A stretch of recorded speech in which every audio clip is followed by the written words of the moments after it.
জুলাই ২০২৪। ঢাকার একটা সাধারণ এলাকা বনশ্রী। ১ মাসের মধ্যে এই রাস্তায় হয়ে ওঠে ইতিহাসের সাক্ষী। এখনো এই এলাকার দেয়াল সেই দিনগুলোর গল্প বলে। শুরুটা কোটা সংস্কারের দাবি নিয়ে। রংপুরে পুলিশের গুলিতে আবু সাঈদের মৃত্যুর পর ১৬-১৭ জুলাই আন্দোলনের নতুন মাত্রা পায়। ইস্ট ওয়েস্ট ব্র্যাক ইউনিভার্সিটির শিক্ষার্থীরা রামপুরা, বনশ্রী ও বাড্ডার নিয়ন্ত্রণ নেয়। রামপুরা টিভি ভবনে আগুন জ্বলে ওঠে জনতার হাতে। আন্দোলনের ক্ষোভের প্রতীকী মুহূর্ত। স্কুল শিক্ষার্থীরা অভিভাবকদের নিয়ে রাস্তায় নামে। এটা তখন আর কেবল কোটার প্রশ্ন নয়।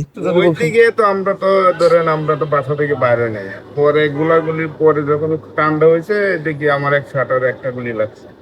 এরপরে তো চিল্লা পাল্লা তো আছেই। আমরা তো বয়ে আর বাসা তো বাইরে নেই, কারণ শাটারে গুলি লাগতেছে।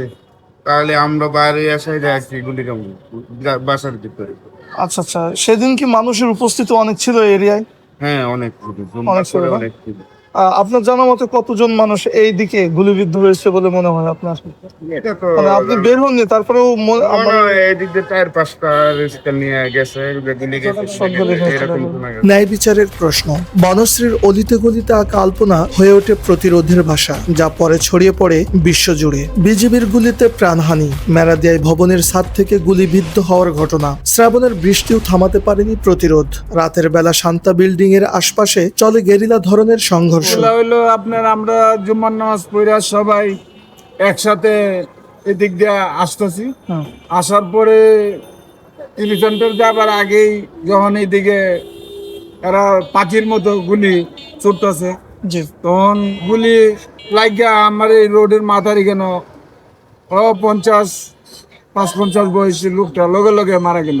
আচ্ছা, মারা গেছে। পরে আর ওইদিকে মারা গেছে আমার এক বন্ধু, লন্ডি দোকানদার, শান্তা বিল্ডিং শান্তার ওই রোডটা। একটা বাচ্চা ৪ বছরের আর ইব্রাহিম মারা গেল। ২ জন, একটা বাচ্চা ৩ জন এদিন মারা গেছে। আর ৫০ জনের ভিতর গুলিবিদ্ধ হয়েছে। এগুলা সব হাসপাতালে বিভিন্ন জায়গায় ছেলেরা নিয়ে দৌড়াদৌড়ি করছে, মারা গেছে। এরপর থেকে তো শুরু হইলো এখানে গুলি। পরে আমরা সরে এলাম, যার যার চেপে গেল গা। এরা গুলি করে এদিকে গেল, তখন মানুষ আন্দোলন শুরু হইলো আর কি। রাত ১২টা-১টা পর্যন্ত চলছে। ৩ আগস্ট এক দফার দিন।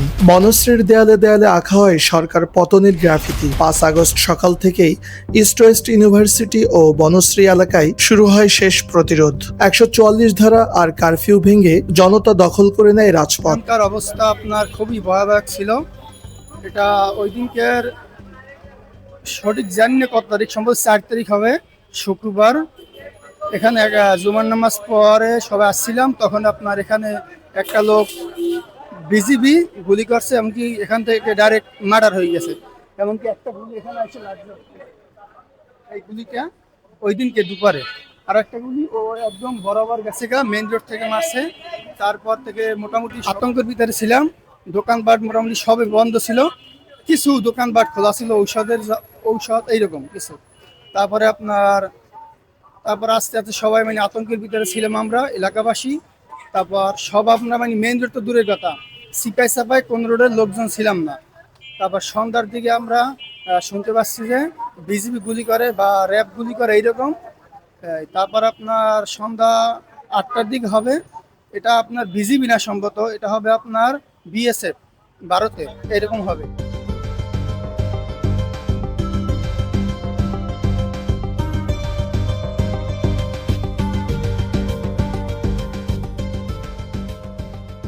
তারপর আসে সেই খবর, শেখ হাসিনার পতন।